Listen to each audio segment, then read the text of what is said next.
само ще ви помоля за малко по-кратки изказвания, за да може наистина да стане дискусии, повече хора да вземат отношение. Госпожа Валица Негенцова, заповядайте.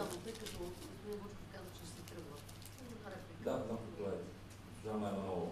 Аз разбира се ще се изкажа след малко, така че след малко ще стане дума и за начините, по които се купуваха гласове и се контролираше вода и според мен за необходимостта или не за въвеждане на СРС-та, което е изключително важна тема.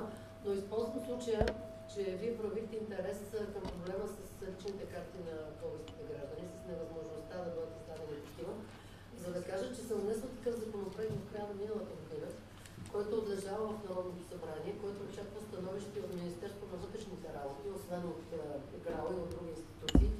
Кажа, че това е един колосален проблем за българите в момента и тук изборите са така най-малката част от този проблем, защото дали ще упражни правото си на глас един българин или не, наистина важно е за демокрацията, но не е жизненно важно за самия гражданин.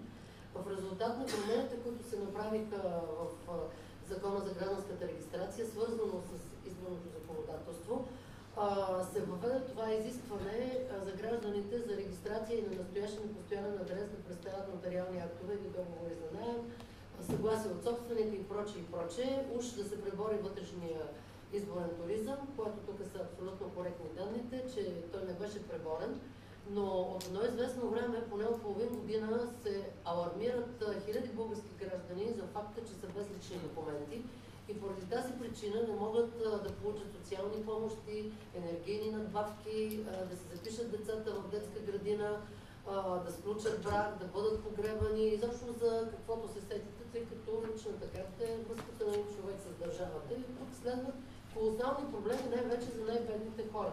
Сега аз задавах такъв въпрос в рамките на парламентарния контрол на всички министри, на Тотю Младенов, на вътрешния министър Цветанов, на регионалния министър и тримата отказаха да разберат какво ги питам. Може би те се очудиха като вас, че изобщо съществува такъв проблем за българските граждани, но тъй като този проблем ескалира, с всеки изминат ден мога да кажа, все повече хора са в тази хипотеза, сменили адрес, не могат да се получат документи.